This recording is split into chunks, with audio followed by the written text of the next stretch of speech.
بسم اللہ الرحمن الرحیم۔ السلام علیکم۔ اسلامک بات 9 پر آنے والے محترم ناظرین کو خوش آمدید۔ ایک مرتبہ حضرت خضر علیہ السلام دریا کے کنارے بیٹھے تھے۔ اتنے میں کسی سائل نے آ کر ان سے سوال کیا کہ میں آپ سے اللہ کے واسطے سوال کرتا ہوں، مجھے عنایت فرمائیے۔ یہ سن کر حضرت خضر علیہ السلام پر بے ہوشی طاری ہو گئی۔ جب کچھ ہوش ہوا تو فرمانے لگے، بھائی میں تو صرف اپنی جان اور مال کا مالک ہوں، تم نے مجھ سے اللہ کے واسطے سوال کیا ہے، لہٰذا میں اپنی جان اور ذات تمہارے حوالے کرتا ہوں، تم جس طرح چاہو اس کو استعمال میں لاؤ، بازار میں فروخت کر کے اس کی قیمت سے فائدہ اٹھاؤ۔ چنانچہ سائل ان کو بازار لے گیا اور ایک شخص سائمہ کے ہاتھوں ان کو فروخت کر دیا۔ یہ خرید کر ان کو اپنے گھر لے گیا جس کی پشت پر اس کا ایک باغ تھا۔ چنانچہ سائمہ نے حضرت خضر علیہ السلام کو ایک کھدال دے کر کہا کہ سامنے والا پہاڑ جو 3 مربع میل رقبے میں واقع ہے، اس کی مٹی کاٹ کاٹ کر باغ میں ڈال دو۔ اور یہ حکم دے کر سائمہ اپنی کسی ضرورت سے کہیں چلا گیا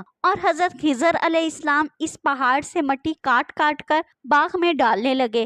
جب سائمہ گھر واپس آیا تو اس نے گھر والوں سے دریافت کیا کہ تم نے غلام کو کھانا کھلایا یا نہیں؟ گھر والوں نے جواب دیا کہ ہمیں معلوم ہی نہیں غلام کہاں ہے۔ یہ سن کر جب سائمہ خود کھانا لے کر باغ میں آیا تو اس نے دیکھا کہ وہ غلام یعنی حضرت خضر علیہ السلام تمام پہاڑ کی مٹی کاٹ کر ڈال چکے ہیں اور اپنے کام سے فارغ ہو کر اپنے مولا حقیقی کی عبادت میں مصروف تھے۔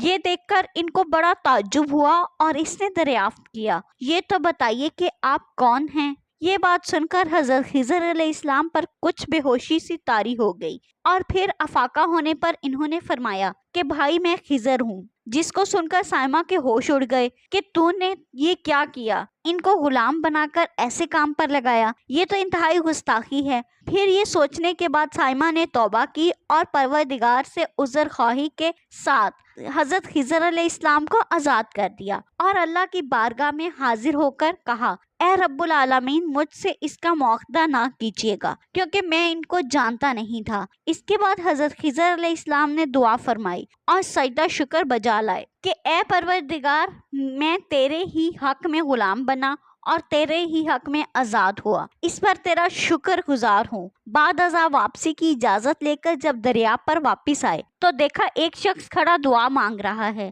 اے میرے رب حضرت خضر علیہ السلام کو غلامی سے رہائی عطا فرما اور ان کی توبہ قبول فرما لے۔ حضرت خضر علیہ السلام دیکھ کر اس شخص سے دریافت کیا کہ آخر تو کون ہے؟ تو اس شخص نے بتایا کہ میں تو شازون فرشتہ ہوں، آپ کون ہیں؟ انہوں نے فرمایا میں خضر ہوں۔ اس کے بعد شازون نے کہا، اے خضر علیہ السلام آپ نے اپنے رہنے کے لیے مکان بنا کر دنیا طلب کی ہے، کیونکہ حضرت خضر علیہ السلام کا دریا کے کنارے پر ایک عبادت خانہ تھا۔ بس یہ سن کر وہ فوراً میدان میں نکل آئے اور وہیں اللہ کی عبادت میں مصروف ہو گئے۔ اس کے بعد حضرت خضر علیہ السلام نے اسی جگہ پر ایک درخت لگایا اور اس کے سائے میں عبادت شروع کر دی تو آواز آئی، اے خضر جب تم نے درخت کے سائے میں سجدہ کیا تو تم نے دنیا کو آخرت پر ترجیح دی۔ پھر فرمان ہوا، مجھے اپنی عزت اور جلال کی قسم مجھے دنیا کی محبت میں رضامندی نہیں۔ اس کے بعد حضرت خضر علیہ السلام نے شازون فرشتے سے کہا، اے شازون دعا کرو کہ اللہ تعالیٰ میری توبہ قبول فرمائے۔ چنانچہ شازون نے دعا کی اور اللہ تعالیٰ نے ان کی توبہ قبول فرمائی۔